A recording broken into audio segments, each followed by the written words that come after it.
I would like to introduce Dr. Thomas Kaufman. He's our project officer, and we are very happy that he's going to give us the summary remarks now. Off to you, Dr. Kaufman. Thanks, Heidi.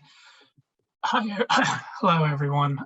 Yes, my name is Tom Kaufman. I'm a NIDLR program officer and the RERC program director at NIDLR. Thanks for having me aboard.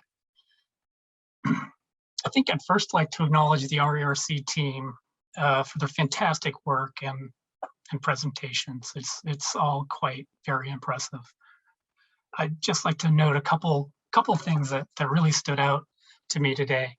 The first is the control aspect of the AVID device.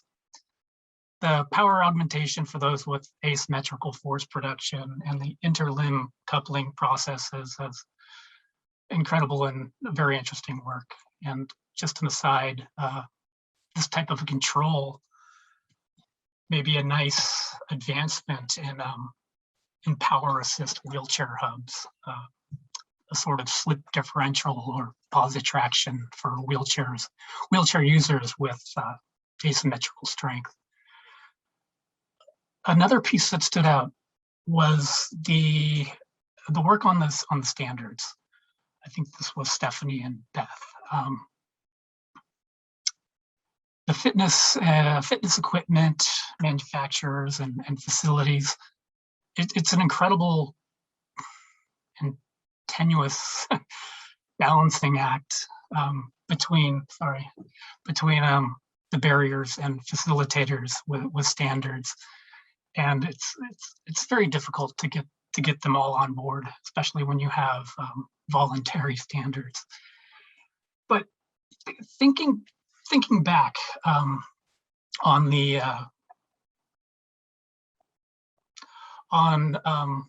RERCTech RERC, I went back and I looked at our funding opportunity announcements through the years. You know, these began for RERCTech back in 2002. And, you know, they all have the same main thrust: engineering, science, and technology to facilitate access to and safe use of recreational equipment, facilities, and programs. And of course, reducing secondary conditions associated with disability and sedentary lifestyles. And, you know, looking through the announcements, they evolved as technology evolved. And we started to chip away at the kind of the access issue.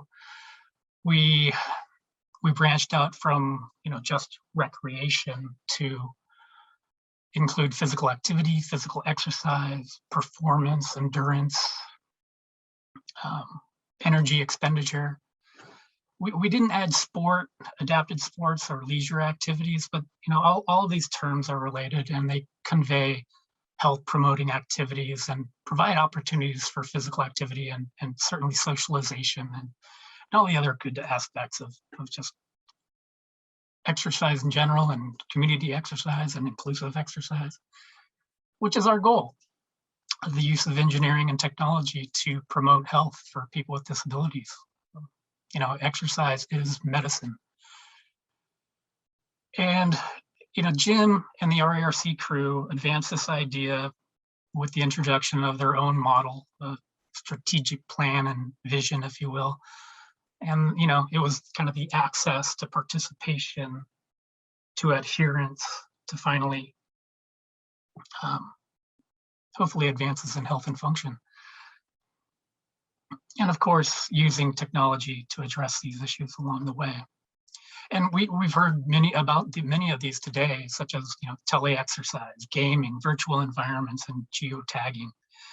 Indeed, the RERCTech RERC has made several advances in moving technologies and standards into industry and practice. In the early days, I did have a slight problem with the RERC being, for lack of a better term, paracentric. Yes, Jim, I was talking behind your back, but certainly that has changed over the years. And we're now looking at many different populations of people with disabilities. And of course, all folks with disabilities can benefit, which leads to more universal design and standards work, which we heard from Stephanie and Beth about that work. So I don't know what the future holds for the RERCRecTech. I believe Mohan's going to touch on this in a few minutes. But of course, people with disabilities continue to face limited options for exercise, recreation, and leisure activities. And of course, they still experience barriers to existing opportunities. So I'd like to encourage us all to think bigger. We can, these are suggestions, thoughts, spitballing. Working with adaptive sports clinics and more work with all of the Paralympian training centers, bringing the high-tech sports world to everyday people, hopefully affordably. We could look at hand cycles, off-road chairs, mono and bi-skis, sports prosthetics, to name a few. And of course, forging relationships and partnerships, more than any tech transfer plan that NIDLR would ask of you. Those really foster the ideas and innovation and growth we need in this area of research and development. And we now have advanced technologies, new materials, new fabrication methods such as 3D printing and rapid prototyping. We have AI, big data, information and communication technologies, virtual and augmented reality, and tele everything and mobile everything. Of course, there's sophisticated technologies from other fields, such as robotics, controls, and sensors. Many of these technologies, exist and could be adapted and applied to RECTech. Some of the more leisure activities, there's adaptive camping. Think Cub Scouts. There's art and music therapy using adaptive equipment. And of course, all of this needs to be done with the eye towards capacity building. We need to train new engineers and scientists with disability in mind and in the curriculum. I mean, Alan just showed us some great projects and some great students moving on to bigger and better things. Shiv and Byron are fine examples of this. And unfortunately, I did have one slide that I wanted to share with you.